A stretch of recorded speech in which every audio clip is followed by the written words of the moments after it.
us now here in Los Angeles, Miko Brando, who was with us almost every night after this untimely passing, longtime Michael Jackson friend attending the funeral, and Dave, yes, that's his name, Dave. He was David Rothenberg. He was set on fire in 1983, suffered, as you can see, terrible scars. Michael Jackson befriended him and paid for a lot of his surgeries. Dave is also attending the burial. Why Dave? Well, to liberate myself from the confines of my father's criminality. He caused the fire? Yeah. He is a criminal, and he caused all this. To free myself of his name and his legacy, I decided to become my own person through changing my name. We'll find out how Michael helped you, but Miko, is that a typical story of Michael helping people like this? Absolutely. When he would hear about stories of people in need or needed help, and when we watched the news together, he'd reach out to them, send them a basket, send them a note, get well, or whatever the incident would be, and he'd always reach out to people and help people. Even driving around town, he'd stop and help people. How did he find out about you, Dave? He heard about me, and he had contacted me and wanted to meet me. How old were you at the time? I was about 7 years old at the time. And were you in the hospital? I was not in the hospital at the time. I was in interim, back and forth from surgery. And what did he do for you? Well, basically, he befriended me. He took me into his life, which is very rare for Michael to do. But he opened up his arms to me and accepted me as a very good friend of his. And throughout the years, he never let me go. I believe that's the hearse carrying the body into Forest Lawn. He will be interred. It looks like a beautiful place to have for him, Miko. It was very nice. It was a very nice compound. Yeah, we're going to be showing you close-up of that. That is Forest Lawn. Were you surprised, Dave, to hear from him when you were 7? Oh, it's a very interesting story, Larry. It was kind of, the visit to his Encino house was very impromptu, and it was kept a secret by my mother. And I had always been kind of a admirer of his, not a fan per se, but I always loved his music. And my mother surprised me one day and brought me up to Neverland. And I entered an arcade, and there were all these Paul McCartney records all over this, The Girl Is Mine, and, this and that. And I remember sitting down, and at the time, my favorite video games, my favorite video game was Pole Position. And I was playing Pole Position, and I felt a little tap on my shoulder, and I turned around, and there was Michael. Right there. And you know what, Larry? What? At that moment, we embraced, and that embrace never ended throughout our whole entire friendship. Dave, what don't we know about him we should know? Well, I believe what people fail to realize is that Michael was a human being. Throughout the years, I think he was kind of stigmatized by the media, and I believe that wasn't really helpful to him or to anybody around him. I believe that Michael was a great person. He has never hurt a soul, and I am happy to have been his friend for all these years. I've been a dedicated friend. Miko, how do you explain what Michael did for Dave? That's just the kind of human being he was. He's very loving, caring. He loved Dave from the day he met him. They became friends. Michael helped him through the years, and that's the kind of person Michael was. I mean, he loved a lot of people. He'll be missed and loved by a lot of people. Did he pay for a lot of your medicals? Actually, he did not pay for my medical. My mother had great insurance at the time. So what did he do? Michael offered a lot of emotional support for me. He was there for me whenever I needed to talk to him. He opened up Neverland to me as a means to get away. Metaphorically, he was almost like a father that I never had. Huh. Well said. My baby on a Saturday, but if I go with you, you never the same. Now I believe in miracles, and a miracle is happening tonight. But if you're thinking about my baby, it don't matter if you're black or white. My baby on a Saturday, but if I go with you, you never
Michael Jackson is another person totally with the mask.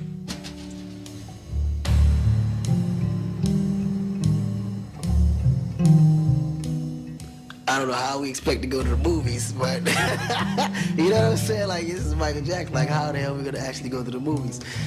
So he grabbed the kids. They looking normal. Mike comes out. He has his disguise on, you know. So I starts laughing because I didn't even recognize him, you know. Sometimes I forget that he's supposed to be in his disguise, you know. And I keep calling him Mike. So then when I realized she was peeping, then I start calling him Dave. Dave.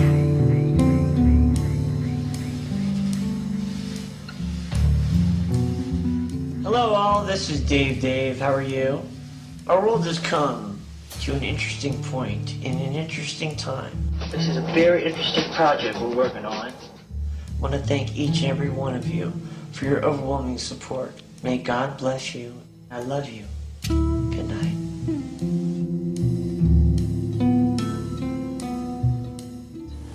Thank you very much for all of your support, and may God bless you all. I love you. Goodbye.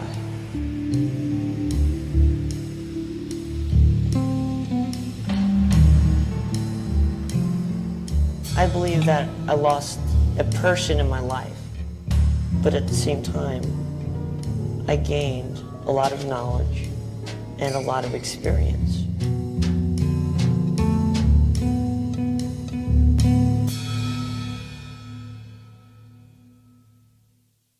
To his Encino house. I think I was at the Encino house. To his Encino house. I think I was at the Encino house. To his Encino house. I think I was at the Encino house. Encino house. The Encino house.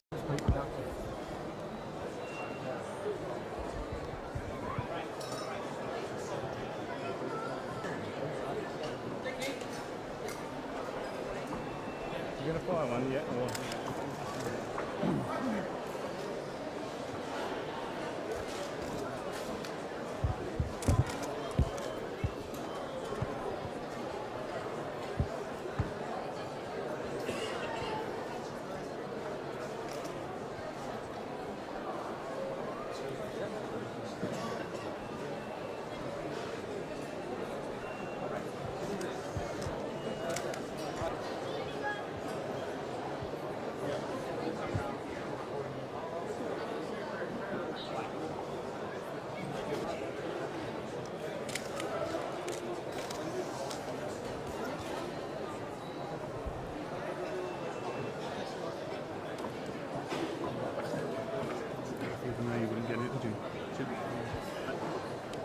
Would you like to say a few words to your fans, Michael?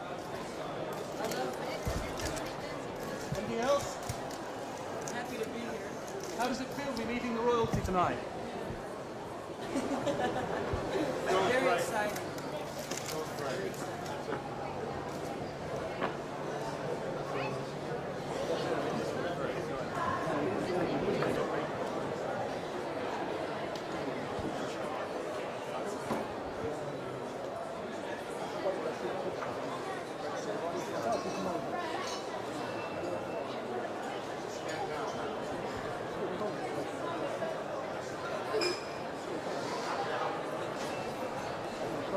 That's right.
sir?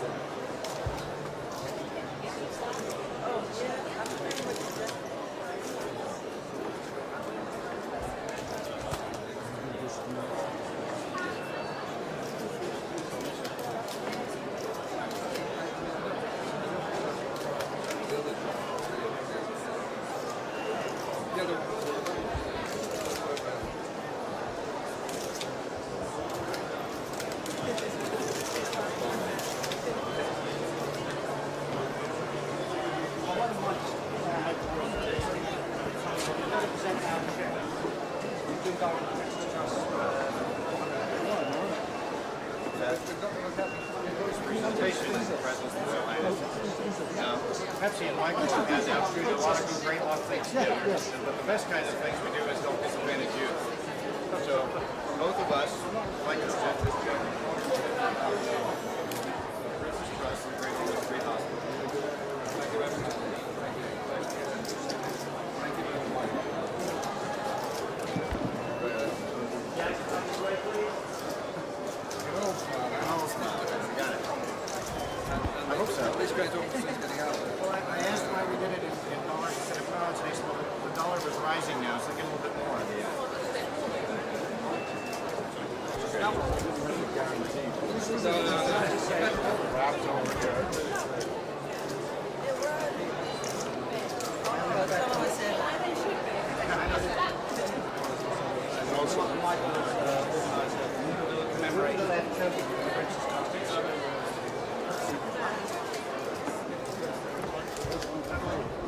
Represents all three albums. So far, this one, we're in Hannah.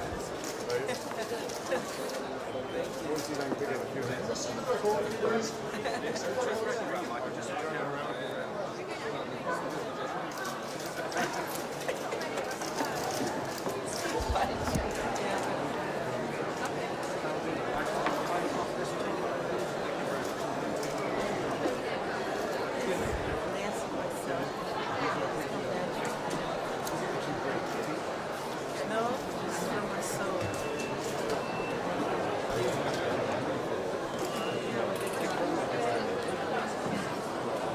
We're going to get ready to record.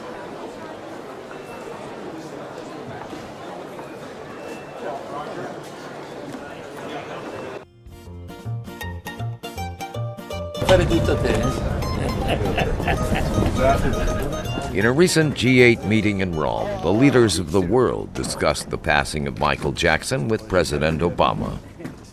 Correcting Italy's Silvio Berlusconi, there was no question about where President Obama is standing on this issue.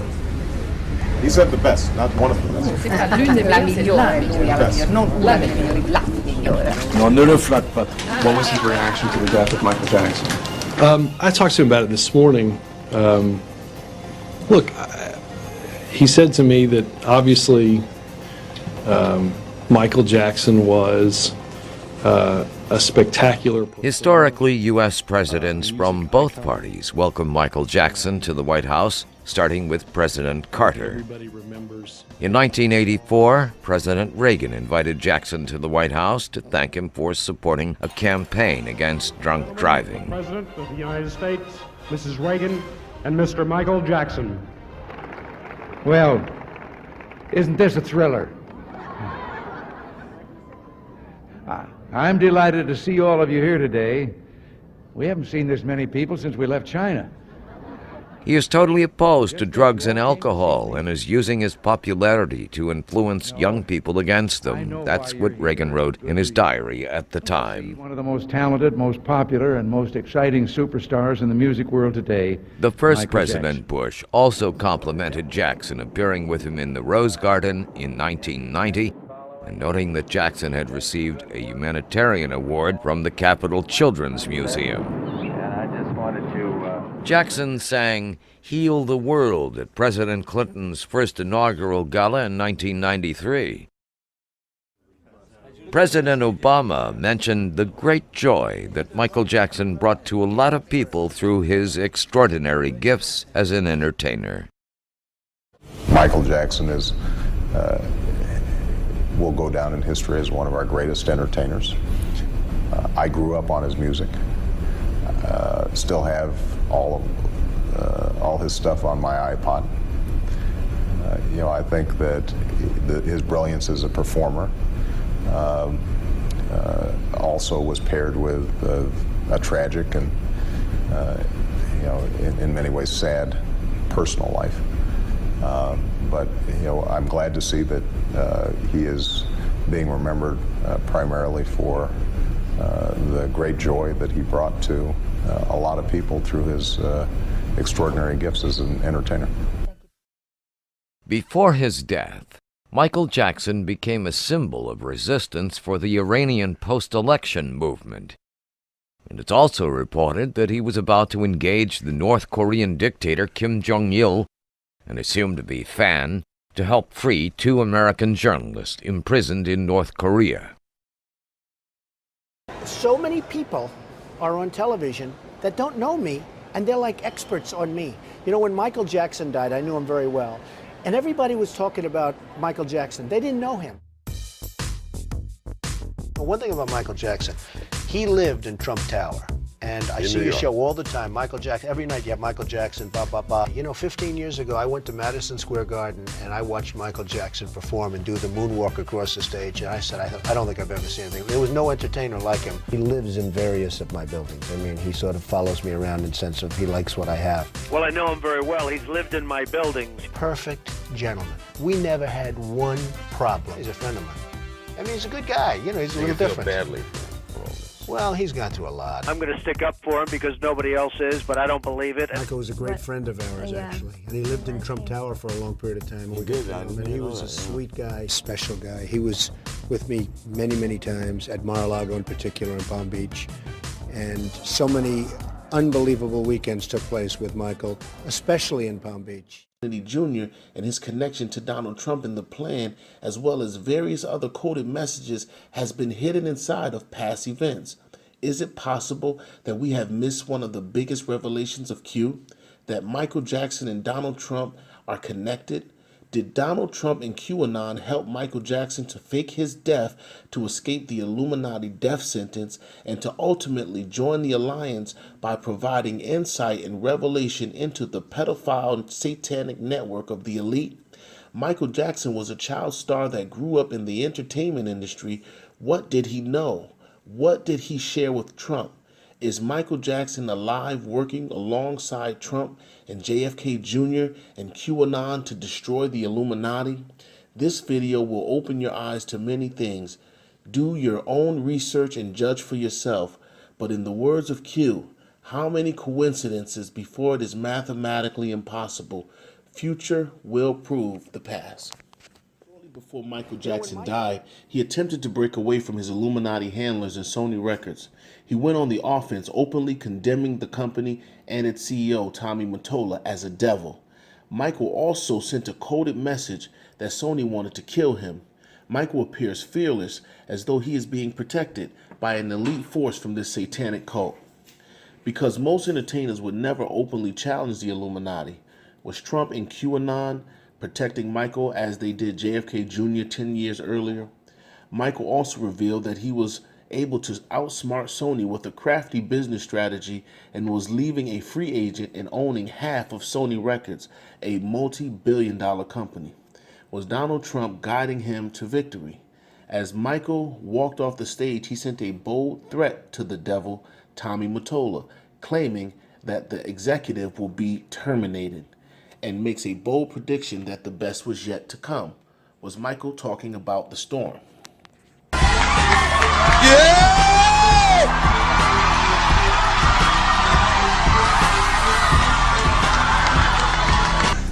The tradition of great performers and I really want you to hear what I have to say. The tradition of great performers from Sammy Davis Jr. to James Brown to Jackie Wilson to Fred Astaire, Gene Kelly. The story is usually the same though, you know, these guys work really hard at their craft, but the story ends the same. they usually are broken, torn, and usually just sad. And the story is very sad in the end. Sony, being the artist that I am at Sony, I've generated several $1 billion for Sony, several billion, and they really thought that my mind is always on music and dancing, and it usually is, but they never thought that this performer, myself, would outthink them. Yeah! So I'm leaving Sony a free agent, owning half of Sony. So I own half of Sony's publishing, and I'm leaving them, and they're very angry at me because of it. But I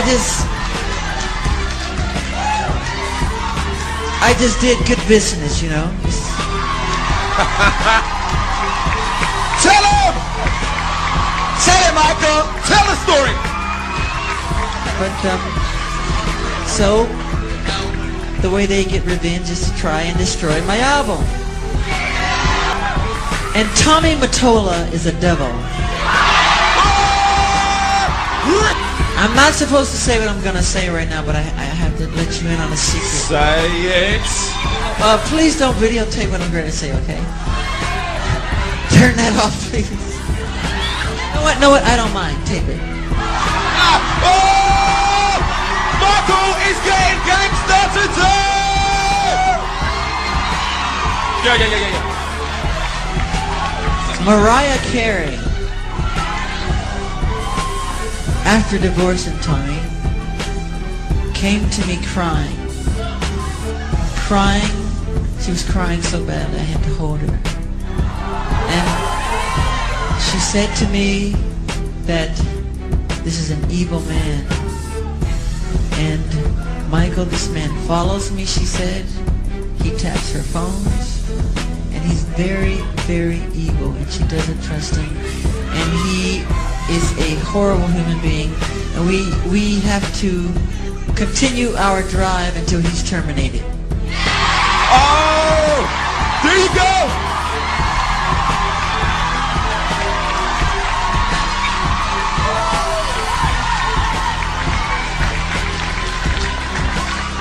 We can't allow him to do this to great artistry. We just can't. I just want you to know I appreciate everything you've done. You've been amazing. You're so loyal, Diana. Everybody, Waldo, all the people here, I love you all. You've been amazing. Thank you! I love you. But still, I promise you, the best is yet to come. Sony will soon own the full rights to some of the biggest names in music. Maribel Abrams joining us live from the NASDAQ market site in New York with details on this deal. Maribel, good morning. Good morning, Owen. This deal has Sony buying out Michael Jackson's stake in music publisher Sony ATV. Now, the company will pay the estate of the late pop singer $750 million in the deal. Sony ATV is the world's largest music publisher, and it controls songs such as the Beatles' All You Need Is Love. It also represents copyrights of musicians such as Bob Dylan, Queen, and the Rolling Stones.